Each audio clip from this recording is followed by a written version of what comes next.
Halo semuanya, balik lagi di Airbus episode ke-13. Balik lagi dengan aku, Amanda, host dari series International Relations on Bus. Yang mana di setiap episode baru aku bakalan ngundang speaker-speaker baru juga nih pastinya. Nah, kali ini we're having a very special guest dari mahasiswi-mahasiswi angkatan baru kita dari jurusan hubungan internasional. Boleh kenalan dulu dong, Poppy dan Cindy. Halo semuanya, aku Poppy. Halo, aku Cindy. Salam kenal ya, Poppy dan Cindy. Salam kenal Selamat juga, kenal Kak. Kak. Nah, di episode kali ini tuh judulnya itu We're Finding Our Rhythm Now. Nah, ini tuh diambil dari kutipan yang filosofinya itu berdasarkan proses adaptasi. Nah, kata rhythm di sini itu tuh diartikan sama hasil. Di Airbus sendiri itu tuh proses dari awal rekaman sampai sekarang ada di episode ke-13 itu proses yang panjang ya, mulai dari pembuatan konten, pencarian konsep, terus juga tempat rekaman, intonasi berbicara, itu tuh termasuk proses yang panjang. Nah, di episode yang kali ini aku tuh udah mulai mengerti lah secara menyeluruh gimana sih cara pembuatan konten dari International Relations on Bus ini. Jadi aku harap speaker-speaker yang aku undang juga udah menemukan titik nyamannya dalam membuat konten ini. Yaudah aku mulai aja nih dari segmen pertama kita, International Bus. Nah, Poppy hari ini mau cerita apa nih di segmen International Bus? Nah jadi Kak, di tanggal 11 November 2024 kemarin, Indonesia tuh baru menghadiri Konferensi Perubahan Iklim PBB atau yang biasa disebut dengan Conference of Parties yang ke-29. Nah, konferensi ini tuh diadakan di Kota Baku, Azerbaijan dengan Bapak Hashim S. Jojo Hadikusumo sebagai utusan khusus Presiden Republik Indonesia yang mewakili negara Indonesia. Nah, beliau nih mention dirinya sebagai perwakilan Bapak Presiden Pak Prabowo yang berhalangan hadir karena sedang ada kunjungan negara ke Washington DC untuk bertemu dengan Presiden Amerika Serikat Joe Biden dan Presiden Amerika Serikat terpilih Donald Trump. Beliau di konferensi ini bilang bahwa Bapak Presiden bertekad untuk meneruskan semua kebijakan iklim dari presiden-presiden sebelumnya. Beliau bilang gini nih, semua tidak ada pelemahan daripada komitmen kita terhadap program-program perjanjian Paris, Kyoto Protocol, dan ada beberapa perjanjian-perjanjian yang sebagai susulannya. Saya kira itu yang menugaskan komitmen Indonesia, pemerintah, dan rakyat Indonesia untuk memenuhi semua kewajiban kita. Beliau juga jelasin nih Kak, terkait upaya Indonesia mengurangi emisi karbon ke depan. Pemerintah Presiden Prabowo memiliki target-target untuk investasi hijau yang akan dibawa ke Indonesia dan proyek hijau yang mungkin akan dipromosikan oleh Indonesia. Beberapa di antaranya adalah pemerintah Indonesia sudah menetapkan suatu program investasi untuk 15 tahun ke depan sampai 2040. Investasinya tuh mencapai 235 miliar dolar untuk membangun tambahan daya listrik sampai 100 gigawatt lebih. Terus juga beliau bilang kalau ada target rehabilitasi hutan dan lahan untuk memperbaiki lahan kritis di Indonesia yang nantinya berperan penting mendukung program swasembada pangan. Nah, yang menariknya Kak, di Conference of Parties yang ke-29 ini ada 2 siswi SMA yang ikut ke konferensi tingkat tinggi ini. Mereka adalah Nashwa dan Ayun. Kebetulan banget nih Kak, mereka berdua adalah adik kelas aku di SMA. Oh iya, berarti keren dong kalau gitu SMA-nya Poppy. Iya Kak, kami satu SMA. Nah, Nashwa dan Ayun ini diberi kesempatan untuk berbicara sebagai perwakilan pemuda Indonesia. Mereka berbicara tentang situasi Indonesia dan bahaya dari perubahan iklim yang mereka rasakan ke seluruh delegasi internasional yang hadir di konferensi itu. Nah, dalam pidatonya si Ayun ini bilang gini Kak, dalam waktu bersamaan kami merasa kurang beruntung dan prihatin, di mana semakin dalam kami mengetahui apa itu krisis iklim, mereka tuh semakin kehilangan waktu untuk menikmati usia muda sebagaimana pemuda pada umumnya. Mereka melihat situasi begitu menyedihkan dengan ada jutaan pemuda yang belum mengerti apa itu tentang pengetahuan tentang perubahan iklim. kayak aktivitas diskusi, seni, dan budaya, serta berbagai aktivitas yang menjelaskan tentang bahaya dan perubahan iklim itu masih sangat terbatas. Sementara itu, Nashua tuh mengaku bangga Kak terlibat langsung dalam pembahasan ini, yang resolusinya ditunggu dan berpengaruh pada seluruh masyarakat dunia. Dan kami bangga menjadi bagian dari sejarah yang hanya segelintir pemuda seusia kami yang memiliki kesempatan ini. Nah, Nashua ini sendiri udah pernah mengikuti Conference of Parties yang ke-28 di Dubai tahun lalu, Kak. Nah, saat itu dia menjelaskan tentang pengalamannya saat masa kecil yang diselimuti bencana asap akibat bencana kebakaran hutan dan lahan sebagai bagian akibat dari perubahan iklim.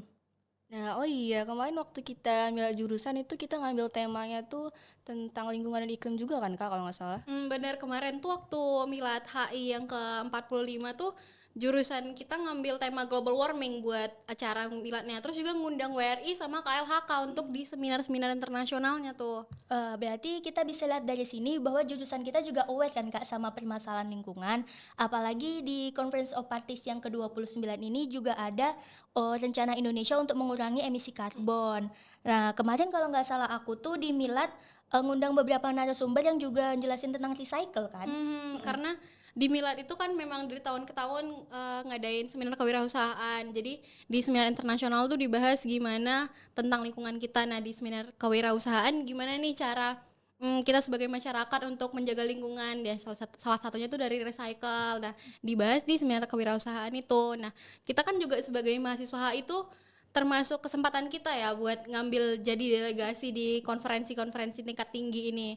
Nah, salah satunya tuh di COP29 ini, Conference of Parties. Nah, karena tuh di semester 2 ya, ntar kalau misalnya aku dulu semester 2 itu kalian tuh bakalan belajar tentang teori hubungan internasional. Nah, salah satu itu ada ngebahas tentang lingkungan. Jadi ada teori sendiri yang teori hubungan internasional sendiri yang ngebahas tentang lingkungan. Biasanya itu seingat aku itu kemarin Green Thought sama Thinking Green. Kalian belajar lah nanti gimana itunya. Nah, gitu ya Kak. Jadi ini tuh juga kayak konferensi-konferensi ini tuh jadi ajang juga lah buat kita mahasiswa HI gitu kan, untuk belajar bagaimana caranya kita berdiplomasi gitu. Dan ini kan juga tujuan kita di sebagai anak HI.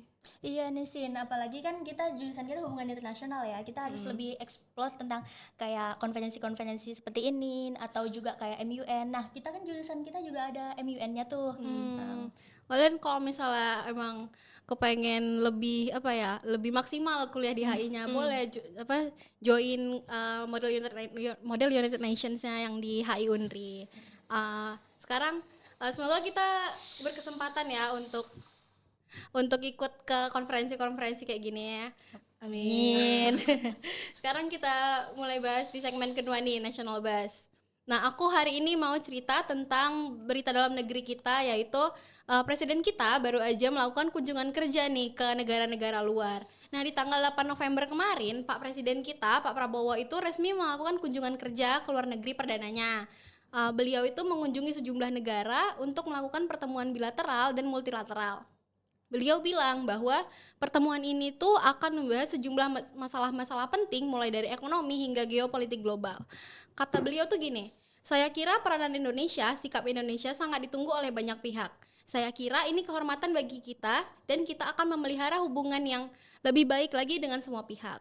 Nah, negara pertama yang dikunjungi sama beliau itu adalah Cina ya, atau Republik Rakyat Cina ya, Republik Rakyat Tiongkok ya kalau orang Indonesia bilangnya, menemui Presiden Xi Jinping. Terus juga nemuin Perdana Menterinya Li Cheng, terus juga Ketua Kongres Rakyat Nasionalnya Zhao Leqi. Terus juga setelah dari Beijing, beliau tuh terbang lagi tuh ke Amerika Serikat untuk ketemu sama Presiden Amerika.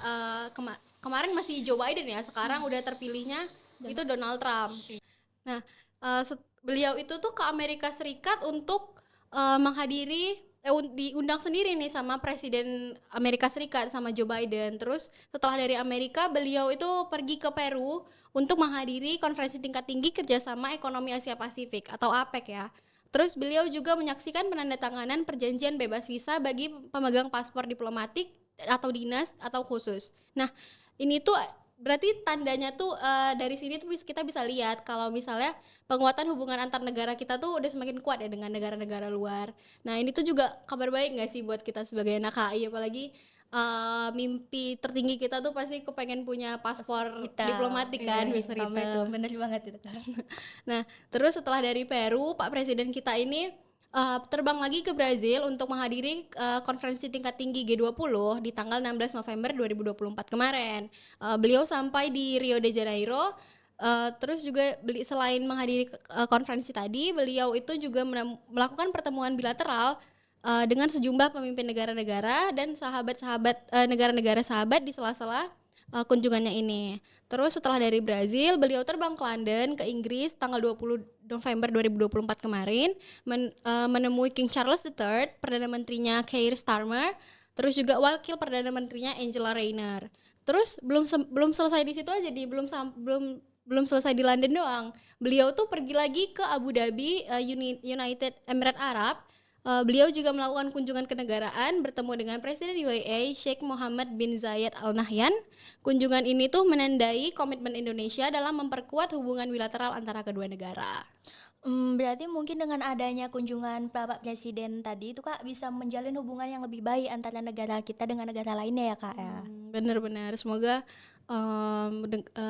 hubungan Indonesia dengan negara-negara lain tuh lebih baik lagi ya. Jadi peluang kita sebagai anak HI untuk kerja di negara luar lebih Bener bagus banget. ya.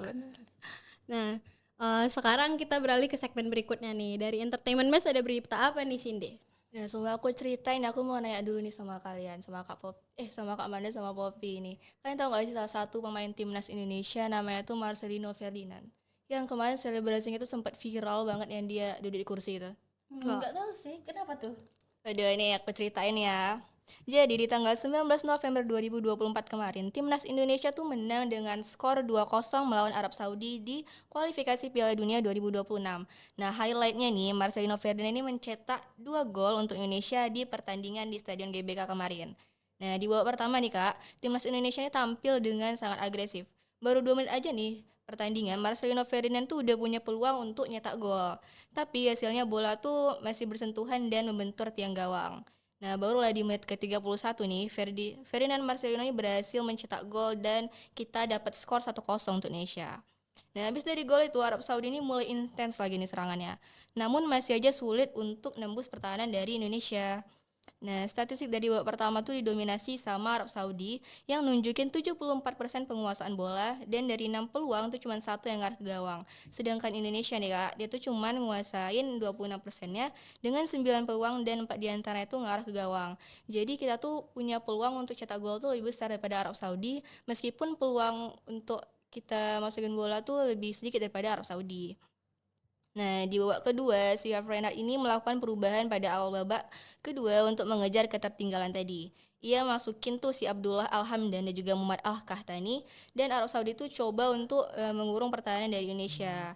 Tapi sama si Jay Itzes dan teman-temannya nih, dia tuh mampu untuk nahan gempuran dari Arab ini dengan solid. Di menit ke-57 lewat skema serangan balik, Calvin Verdong ini memberi umpan ke tengah kotak penalti Arab Saudi. Yang mana umpannya ini kemudian direbut disambut sama Marcelino dan akhirnya dia tuh ngelepasin tendangan. Nah, tembakannya dari Marcelino itu mampu diblok pemain bertahan lawan. Tapi akhirnya Marcelino ini berhasil buat rebut bolanya lagi dan akhirnya kita dapat gol 2-0 tuh. Nah, ini yang aku bilang di awal segmen tadi tuh yang Marcelino tuh setelah dia cetak gol kedua, dia tuh ngelakuin selebrasi yang mana selebrasinya itu viral banget yang dia tuh duduk di atas kursi. Mungkin ada gambarnya nanti di sini bisa ditampilin ya. Nah, itu Aku tampilin. itu. Pokoknya dia tuh keren banget lah. Viral banget dia selebrasinya ini, nggak cuman viral di Indonesia aja tapi viral sampai ke luar negeri gitu. Nah, kita lanjut. Setelah gol kedua tadi, pertandingannya tuh mulai panas nih Kak. Sampai salah satu pemain dari Indonesia tuh namanya Justin Hamner, dia tuh dapat kartu kuning karena dia ngelakuin pelanggaran keras terhadap pemain lawan. Nah, terus habis dari 7 menit masa injury time, Arab nih masih tetap nggak bisa nyetak gol lagi nih. Jadi artinya apa? Artinya Indonesia menang dengan skor 2-0 melawan Arab Saudi. Nah, kemenangan kita ini melawan Arab Saudi itu menjadi kemenangan pertama bagi Indonesia di kualifikasi Piala Dunia 2026. Nah, Indonesia akhirnya bisa naik ke peringkat ketiga setelah mengantongi 1 kemenangan dan 3 hasil seri setelah 6 laga. Wah, berarti berita baik nih bagi Indonesia. Iya, Karena bener banget. sebelumnya Indonesia tuh kan kalah kan melawan Jepang dengan skor 4-0. Nah, berarti kesempatan bagus juga nggak sih untuk Indonesia tuh bisa tampil di Piala Dunia 2026 nanti? Pasti besar juga nggak sih ekspektasi rakyat-rakyat Indonesia untuk Indonesia masuk ke Piala Dunia nanti? Iya, bener banget Kak. Jadi semoga Indonesia bisa lolos ya ke Piala Dunia 2026 nanti. Amin. Amin. Berita yang dibawain Cindy tadi tuh menjadi berita terakhir sekaligus penutup dari series Airbus kali ini. Tapi sebelum aku tutup nih series kita kali ini, aku mau nanya dulu dong sama kalian. Kalian kan maba kan ya, mahasiswa baru banget, baru semester 1 kan. Gimana rasanya kuliah? Ada nggak yang perbedaan dari SMA? Gimana ini transisinya dari SMA ke kuliah itu? Coba cerita. Kalau dari Poppy sih yang kerasa banget tuh waktu perkuliahan ya Kak ya. Karena kan beda banget tuh kayak yang di SMA. Kalau di SMA udah ditentuin kan. Tapi kalau kuliah nih kadang ada pagi, siang. Oh, jamnya berarti ya, Iya. jam masuknya ya. Iya. Dan tergantung dosen juga kan Kak. Iya. Atau bisa saya di cancel gitu dan ganti hari yang lain tuh. Iya, itu sering banget. Jadi kita harus prepare lah pokoknya. Berarti adaptasi yang agak sulit itu berarti di jam masuk ya, karena kalau misalnya di sekolah kan kita seharian dari pagi sampai sore. Kalau misalnya kuliah kan bisa aja dari pagi terus siang kita bisa pulang, terus sore Iya. masih ada kelas gitu kan. Terus selama masa kuliah kan kalau misalnya kita ya di jurusan HI kan banyak tuh kepanitiaan yang bisa diikutin. Kalian udah ikut kepanitiaan apa aja? Kalau Cindy sih udah lumayan banyak sih Kak. Yang pertama kali itu ada Bering 2, terus yang terakhir itu kemarin ikut Irel Fest yang kemarin baru aja.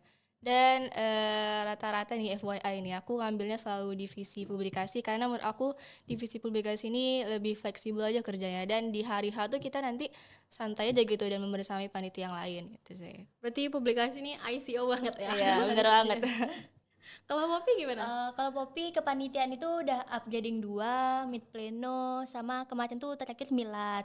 Nah, untuk pengalaman yang paling berasa tuh di mid pleno sih Kak, karena baru pertama kalinya Poppy ngerasain jadi panitia kayak 3 hari berturut-turut. Juga kan energi yang digunakan tuh kerasa banget gitu Capek Kak. banget ya. Capek banget.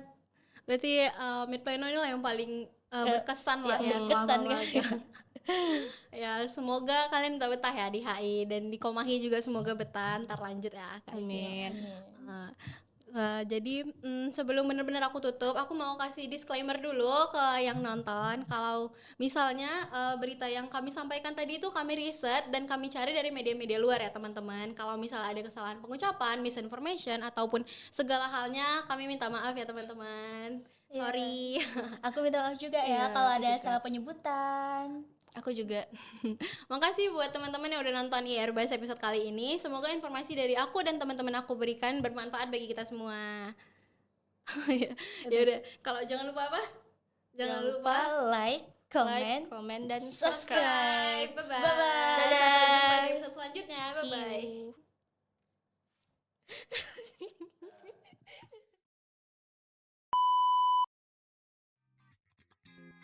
Oke, Itu pasti di-cut sih. Itu Iya. pasti di-cut sih. aku lihat Kak Mandangan kayak mana ini?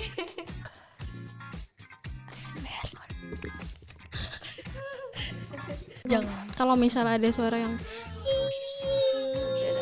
itu tukang di sebelah. maklum aja ya.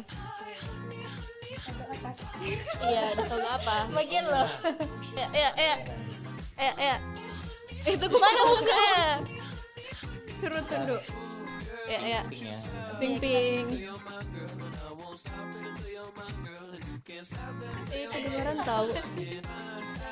Itu ya, gitu. Makanya tadi ada yang berhenti. Itu ya. Oke. Yeay.